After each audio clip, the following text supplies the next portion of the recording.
Welcome to Real Chat with Kat, the podcast that's all about real conversations for real transformation. I'm your host, Kat Pulcinelli, professional speaker, MC, and best-selling international author. Here, we tackle the tough stuff, the mud that we all have found ourselves in. We talk about the pivots, the challenges, and the victories that shape our lives and our businesses. From overcoming trauma and finding your voice to navigating life's unexpected twists, we get raw, honest, and open.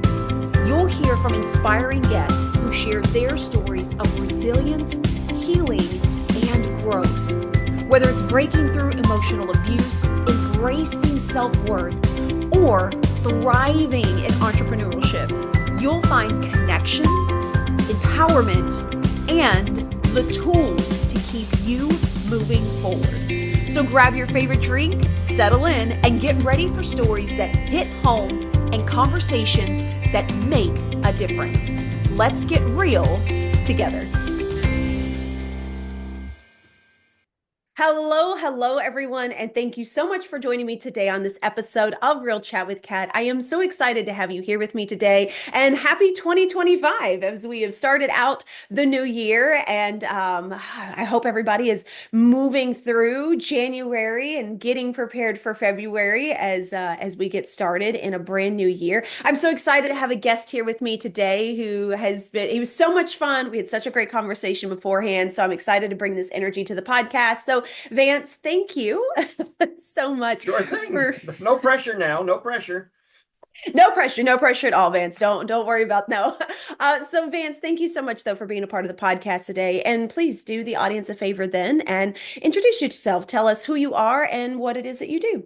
Sure thing. Thanks for having me, Kat. I certainly appreciate it. I can't believe, we've known each other for almost a year now. Really? It's been Okay. pretty gosh darn close. So, anyway, my name's Vance. I run a little company called Deliver Service Now Institute, where we focus on helping small businesses create experiences for their customers. I spent a decade working for the Disney company. And as we all know, Disney is a master at extracting money from your wallet and leaving you feel happy about it and wanting you to come back again and again and again to do it. And most people do. So essentially, bottom line, that's kind of what I show businesses how to do. The other half is that, remember I said that again and again and again, 80% of people who are at Disney today have been there before. Which is just an astounding Wow. number. And so I show businesses how to retain their customers, how to keep them around, essentially build a titanium fence around their customers to keep them in and keep their competitors out. So that's kind of me in a nutshell. I love it. And I found the fact of you being with Disney so fascinating, and the fact that you were able to take this concept that I feel like a lot of people are looking for, where, you always hear if you can retain people that you've already worked with, it's a lot easier to sell back to them and so on and so forth versus always trying to find new leads. What is really interesting is I didn't know that 80% of people that are at Disney have already been. I mean, I get it. And that is still a crazy number when you think of how many people are continuously visiting amusement parks around the world. Yeah, I mean, it's a huge number. And this is one of the reasons that Disney is so successful and so profitable is that they don't have to market a lot to the people that are coming back. And the same is for our small businesses. I mean, it is ridiculously expensive to get a new customer in the front door. What I didn't mention, I also own 3 home service businesses here in Maryland. So I'm not just one of those gurus that goes around, spouting off, theories and things. I own a carpet cleaning business and a mold company and an oriental rug washing. So everything I talk about, I've done in those companies. So for my carpet cleaning business, it cost me $126 to get a new customer in the front door. That is not cheap. And if you think about it, like our minimum charge is $199. That leaves me like $70 to pay my technician, put gas in the tank, chemicals, rent and all that stuff. It leaves a couple of shekels for me, barely. Um, so I invest more in keeping my clients. It only costs me about $21, $22 a year per customer to keep them. So if I go back out and I do a $199 job for them, I'm already $70 more profitable, or 100, excuse me, $126 more profitable just by cleaning for them as opposed to going out and getting new. Now, I'm not saying you don't need new, you need new for your growth, but if you want to grow profitably, you got to keep focus on the customers you already got. Yeah, and what I really find interesting too is the fact that you know what it costs for you to get a new customer, and then what the cost is to continue to keep that customer. That is super interesting to me because when I think of anyone that is teaching people how to sell or how to market, generally I hear them speak about numbers. I don't know that I've heard anybody break down to understand how much you are spending to actually get that customer so that you have those metrics to be able to track as well, to actually see what is profitable or where you're actually losing money. Yeah, I mean, there are a lot of numbers when it comes to marketing that every business owner really needs to have a firm grasp on. One is cost per lead.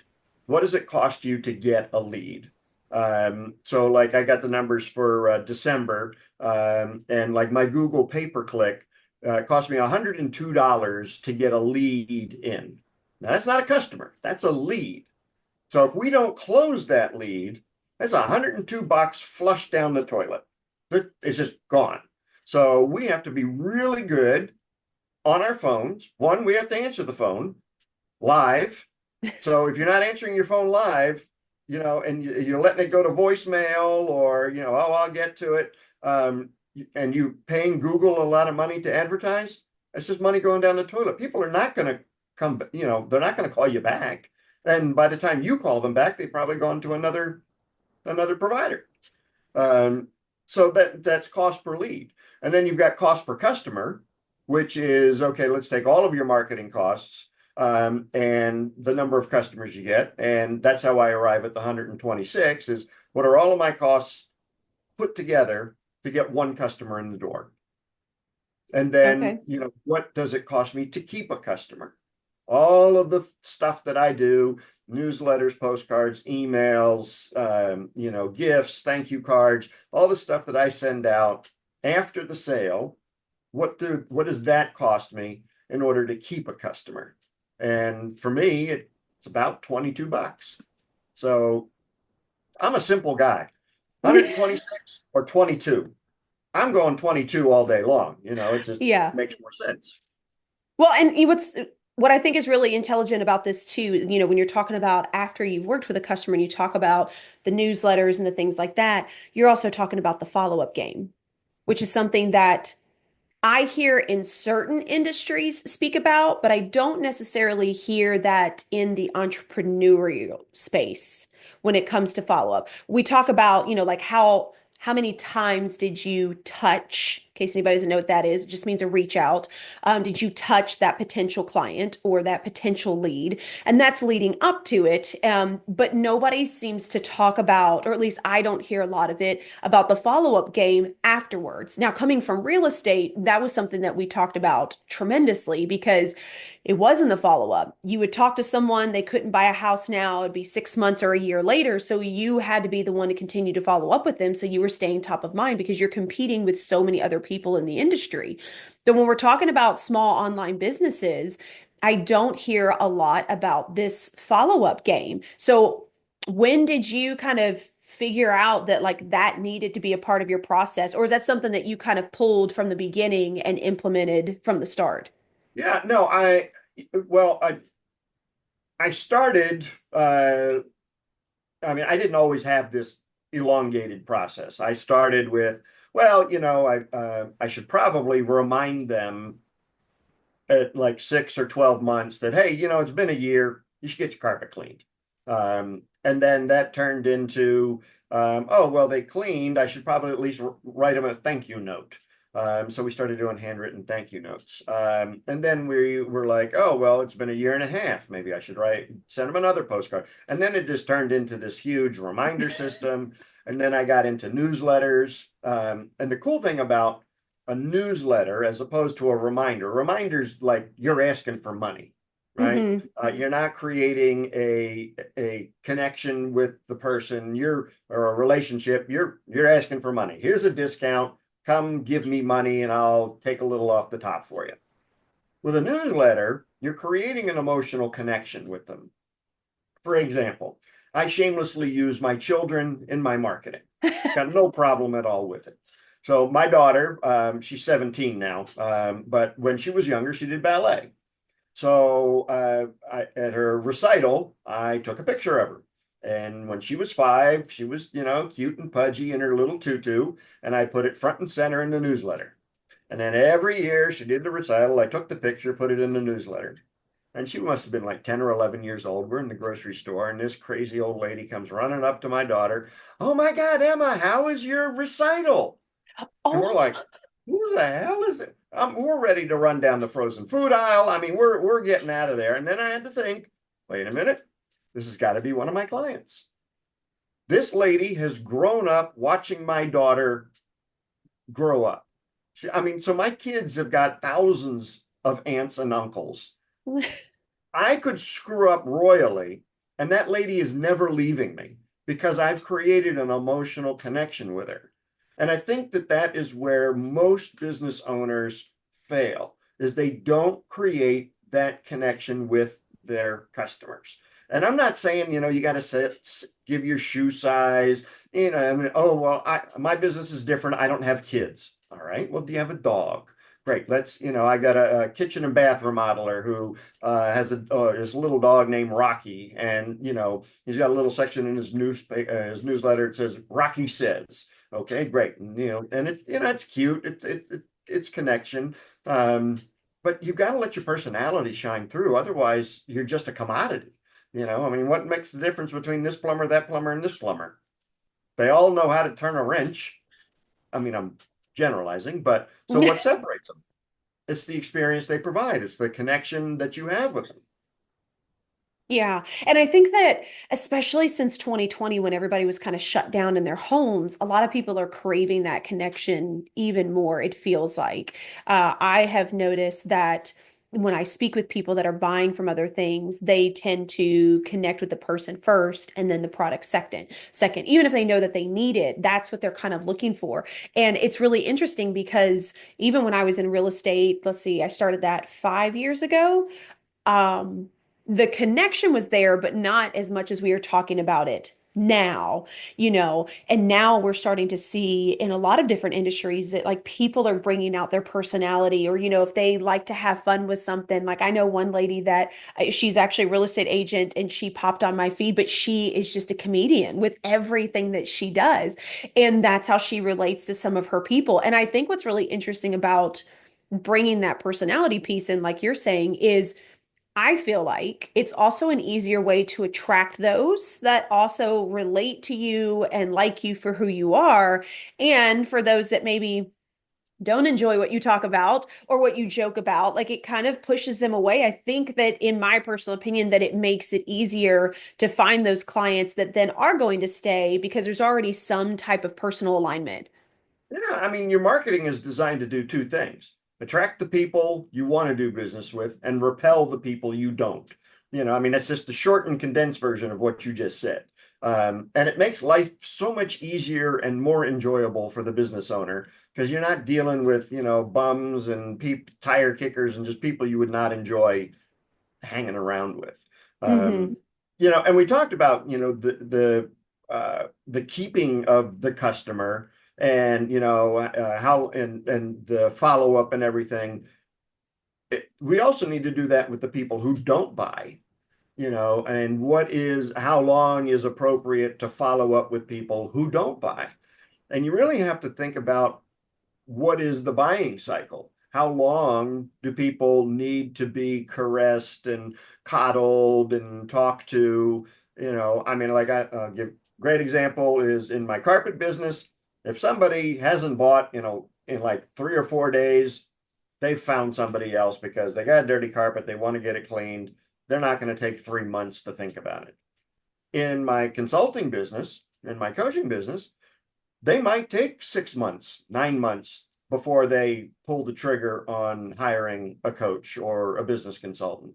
So I need to know that so that I know how long to follow up with them, how long to encourage them through mail, through email, etc. So you have to know how long your buying cycle is so that you know how long to continue to follow. Don't just send one email, hey, you still interested? Well, that's no good.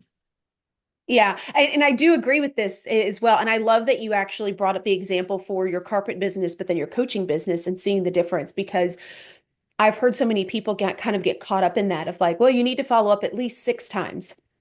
And I agree with you. I think that it's industry specific, and you have to understand your process and the clients that you are attracting to understand where is the connection, how long will it take them to think on something, how quick are they needing to make a decision, and then understanding all of those pieces. Because coaching and consulting, you're selling that to someone, but you really are kind of selling your personality and what you can help them with. Whereas if you have a physical product, like you said, more than likely that physical product is available somewhere else, so the buyer process is a little bit shorter because they can just go get it somewhere else, Yeah, and so you know, I had a guy join my coaching program last week, and he said, "Yeah, I saw you speak in Las Vegas, and I just decided to join your program." And I had to think, I said, "When the hell was I in Las Vegas?" And I said, I had to go through my photos in my on my Google Drive, and I'm skimming, I'm skimming, I'm skimming. I was like, "Dang, I was in Vegas like 3 years ago." I'm like, "Oh." wow.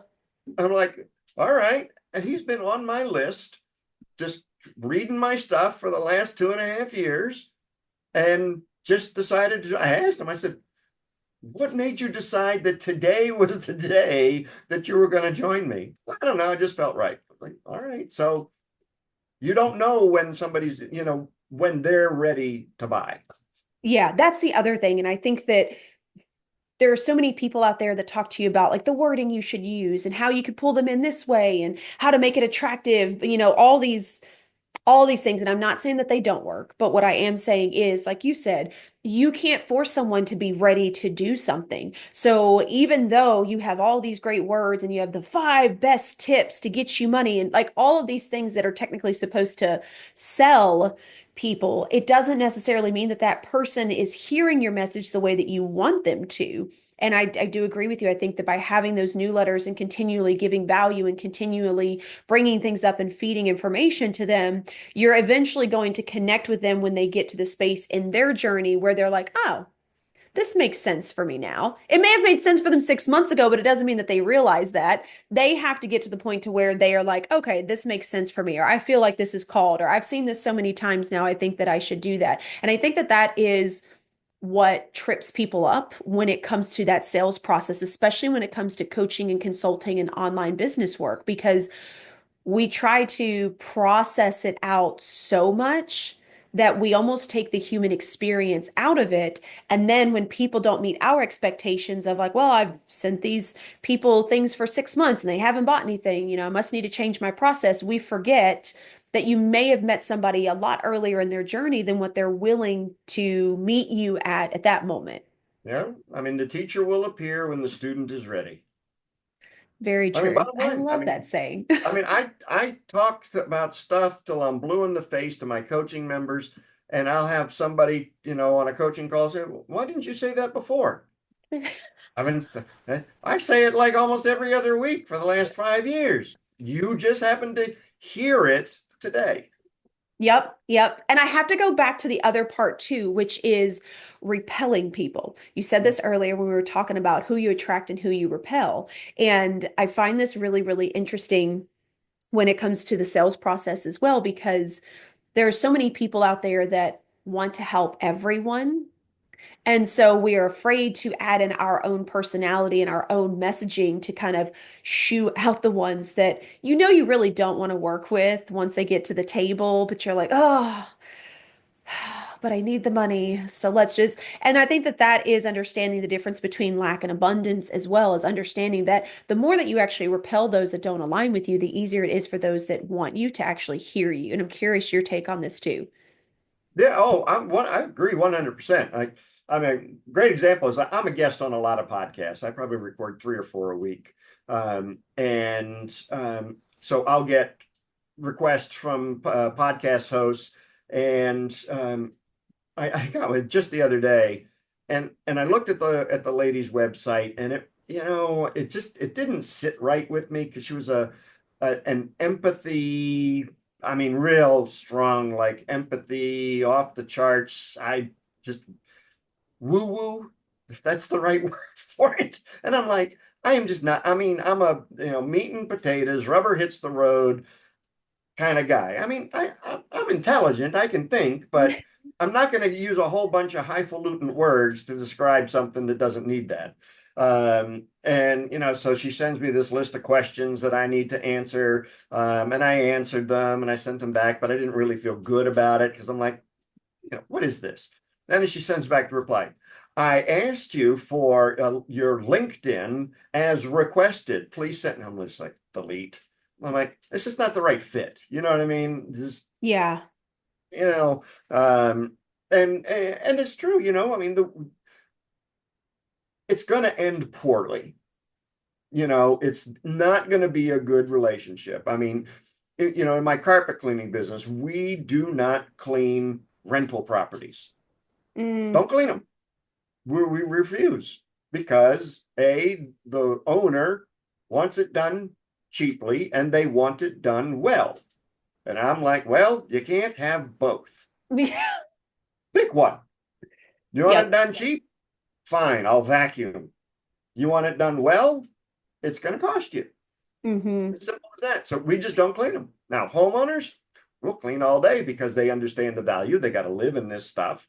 But you have to know what you're good at. You have to know your value.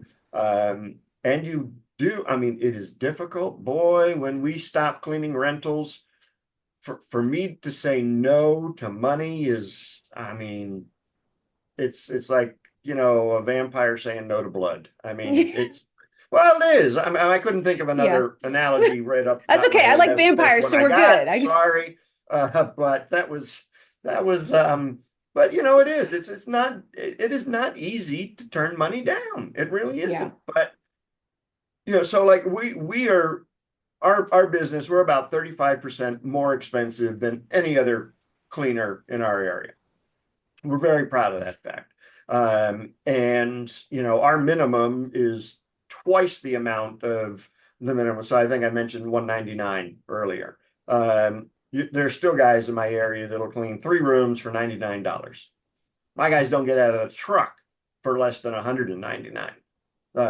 And that is the value that we've placed on our service. We're going to do it well. We're going to do it right. We're going to do it the way it's supposed to be done. We're going to give you the service and the experience that you deserve. We're going to give you a guarantee. We're going to give you warranties on top of that. And we're going to be nice.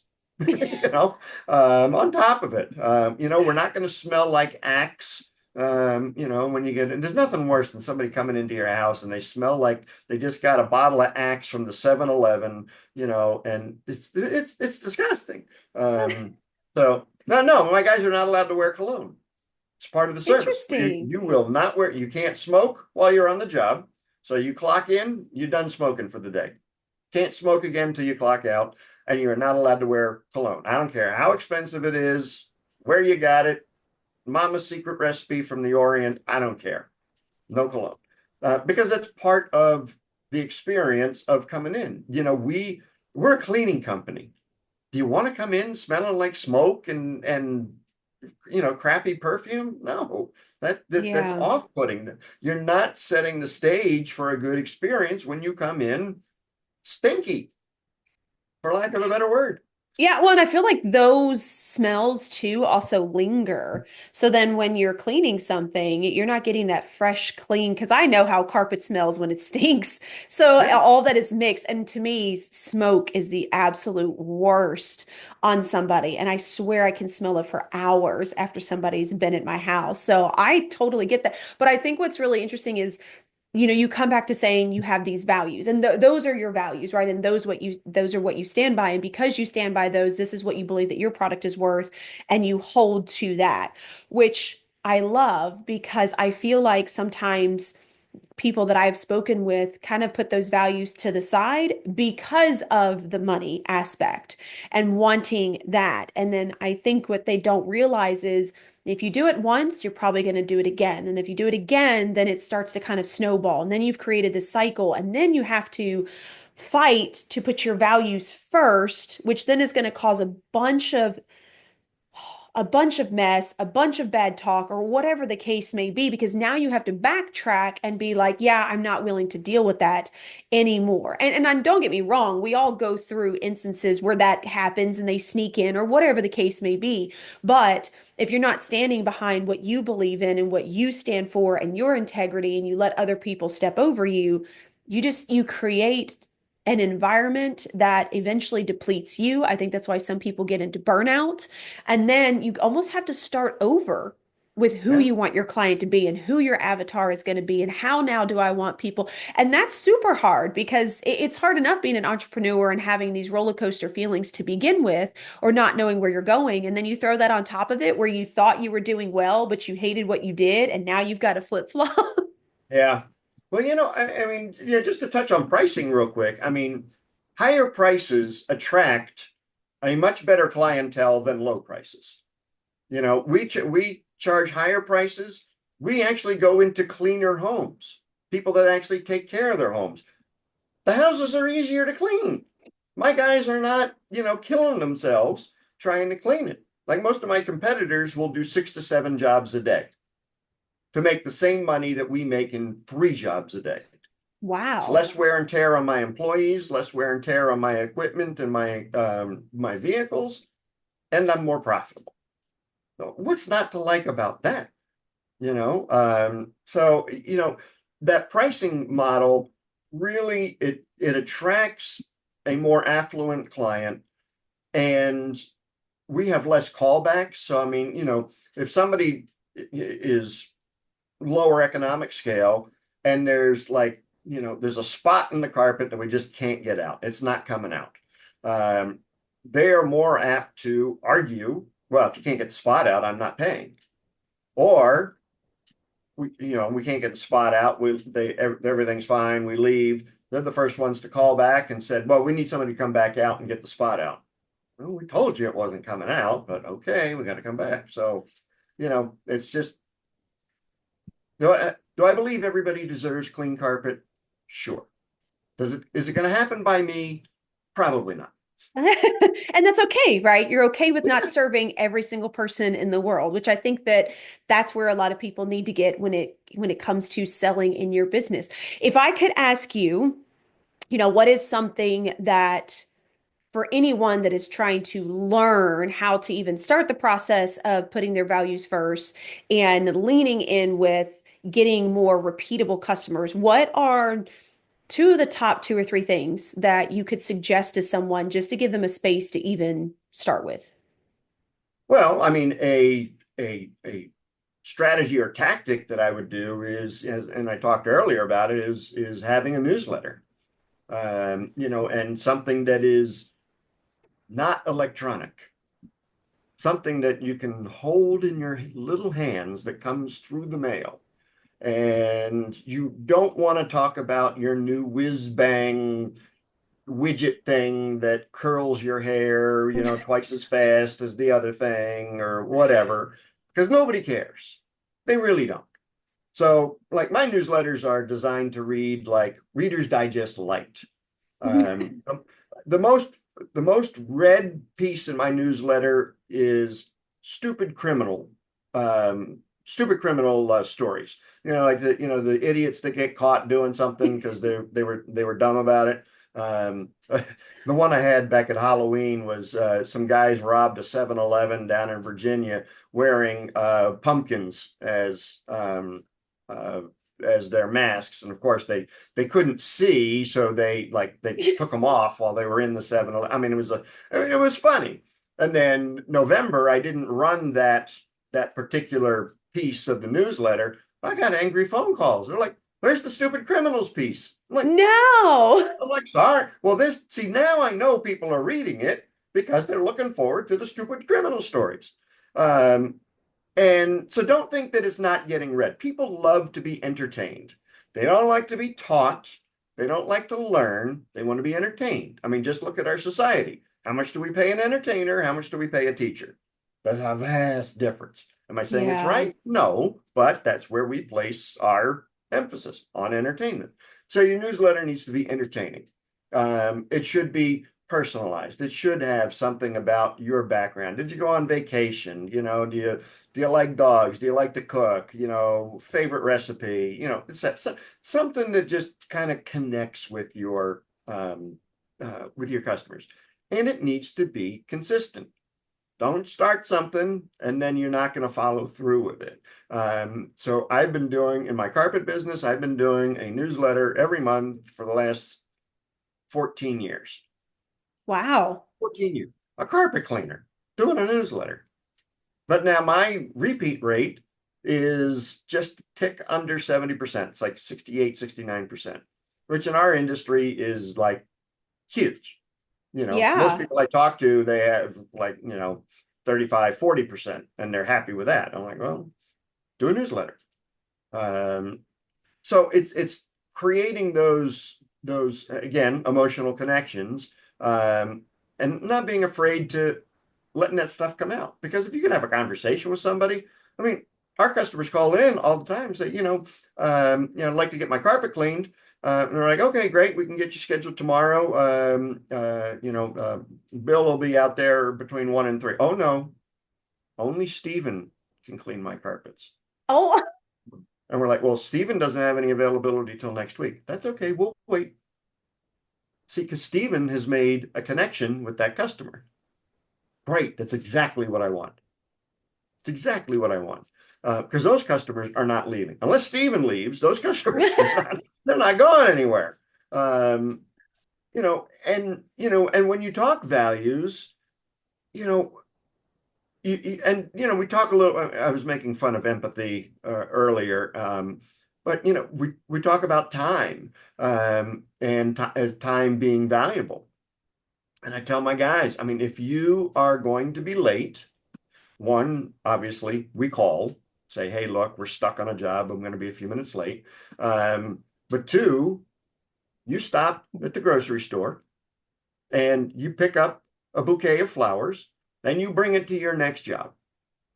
Because 90% of the people that answer the door are women. And the 10% that answer the door are men. We're like, well, here, go give these to your wife. She'll be really happy because you probably don't give her flowers anyway. Um, it's you a know, win-win. uh, well, so and people, and I mean, if your carpet guy showed up with flowers, you're immediately gonna, at least not be that mad that he's late. And he, and so, yeah, I mean, your values you shouldn't compromise your values in your business at all, because then one, you're two-faced. You can't live with genuineness. And then you forget who you are, and then you start living by somebody else's values, and now you're all confused. And yeah, it just doesn't work. Yeah. I feel like, the overarching theme here is what we tell everybody, right? When they're kids, be yourself.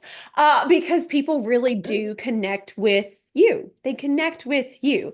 And I love you are the first person that has ever talked about a newsletter, but in a way where you're just giving random entertainment for potential clients or past clients on top of sharing some of the other stuff, right? And I think that is so unique and such a great idea to be able to do because you hear a lot of content creators or marketers and stuff that talk about like, oh, well, you should have a newsletter. You should be sending emails out every, couple of days or, once a week or whatever the case may be. But it's always talking about only providing like value, like you're constantly teaching them. And I actually think that this is super genius to do because I think of how many newsletters that people have put me on their list and I just automatically delete it. One, I'm not a huge fan of just reading a bunch of stuff anyway. Two, I don't need to be taught 15,000 things a day. No offense to anybody that sends me stuff. It's just my personality, right? But I have to say that if there was one that I knew there was like some type of joke or some type of funny story or something, I would probably end up opening it at just enough to read that, which would end up leading me to reading at least, scanning through the rest of it before I deleted it. So, Well, and I'm talking about a real in the mail newsletter. So you yeah, can't delete this thing.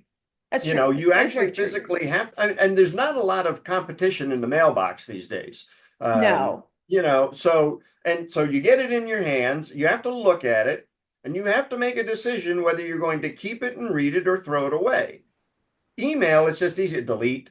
And you don't Yep. even know if it's going to get to that point of deletion. Is it going to go into a spam box? Is it going to go, have they set up a filter so that they'll never even see the thing? I mean, it's all of that. And the thing I also like about newsletters is that you're not asking for money. You know what I mean? It's not that, I mean, what would you think if the only time you ever heard from a provider was when they wanted money from you? Yep. That sucks. That's not a relationship. That's a one-way street. I call you, hey, I'm having a special. Send me some cash, I'll send you some shampoo. Great. Is that nice? No. But hey, for the last 6 months, I'd been sending you a newsletter and hey, Barbara Streisand used my shampoo last week and, she said her hair was never better. And then, Fred Flintstone smelled Barbara's hair and he loved it and he recommended it to Velma. And there was this whole story about how all the Flintstones used the shampoo. Now that I might read, and appreciate the story. And, I mean, I'm off the cuff here, but It went to Fred Flintstone. It was a little, no, I'm just kidding. yeah. I love the Yeah, yeah. Flintstones. So. But again, it's just, my pea brain just whatever comes to mind. No, I think it's great. And I love that you're giving such a different perspective for people as well to see that, like, you really can work your business the way that it works for you. And you can do something completely different than what most people are telling you you should do. There's not one generalized, commercialized way that a business can be ran. And I think that we need to remember that because we get caught in, like, who's going to help me make the most money now? Who's going to help me get clients quicker and all of that. And it really does come back to understanding who you are, who you want to sell to, what your values stand for, and who you're then attracting from that versus what can I pay for that somebody can give me a template for that I can turn around and use. And then that's just going to work. And that does take uniqueness. It does take you being okay with being you and whatever that means, right? And understanding that that is who you're going to attract. But then at the same time, you're probably going to piss some people off or repel some people. And that's fine too. And I love that. I think that's a great thing. I mean, it comes back to what you were talking about in the beginning with Disney and the repetitive la la la people that they have coming back to them because I know that Disney has raised their prices again and yet like nobody bats an eye, so they're not worried about who they're going to lose because they always know that there are those that are going to come back. No doubt, 100%. And that's the key thing is if you've got those connections, you have that ability to raise your prices and not lose customers. And actually, I mean, I have entire courses that I do on this about how to raise your prices without losing a customer because you have created these engagements. And I mean, you could raise your prices 10% just because, and nobody's going to bat an eyelash, Mm-hmm. exactly. And Disney knows that. And the great thing about being able to raise your prices is that you take some of that price increase and you put it in your back pocket. And then you take some of that price increase and you reinvest it in the business to create a better experience. And then 6 months down the road, you do another price increase, you do the same thing, put a little money in your pocket, reinvest the rest in the business. And that cycle just keeps going. And sooner or later, you've got this machine that's just like, holy crap, this is great, Yeah.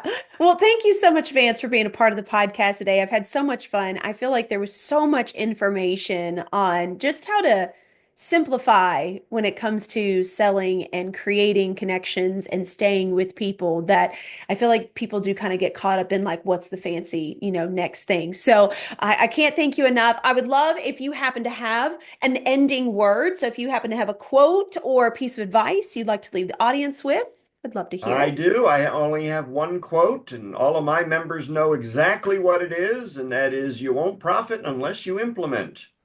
Ooh, Go do something. Pick one thing from very, this interview, go do it. very, very true. Well, thank you so much. Please do us all a favor then and tell everybody where can they find you? How can they connect with you? How can they be in your world? Sure.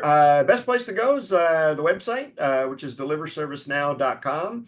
I actually put up a new free download, which is 52 ways to wow your customer, 52 low or no cost ways to wow your customers. One per week. So you got one new way to do it every week. So deliverservicenow.com is Ooh, best place to go. I love that, Vance. Thank you so much. We'll make sure we have all that information in the show notes as well. Make it super easy for you guys to be able to find the information and be able to connect with Vance. Vance, again, thank you so much again for being a part of the podcast. Thanks for having me, Kat. I appreciate You it. are so welcome to everybody else out there. We're in a new year. I know you're trying new things. I hope you found one thing in this podcast that you can take away and implement, as Vance said, and at least test it out. What's the worst that can happen? It doesn't work. I mean, we try things all the time. That's part of being an entrepreneur. Trial and error, and then something ends up working that we really feel called to use. So until next time, please do one thing positive for someone each and every day and see the difference that it makes in your life. So until next time, have a great day. Thank you so much for tuning in to Real Chat with Kat today, where real stories meet real solutions. If you loved today's episode, don't forget to subscribe, leave us a review on Apple, and share this with someone who may also need to hear this as well. Let's also keep the conversation going. Follow me on socials at The Lotus Effect, connect with our incredible guests, and remember, you are never alone. Your story matters, and you have the ability and the power to rewrite it. You always have a choice. Until next time, stay strong, stay inspired, and keep showing up as the incredible, unstoppable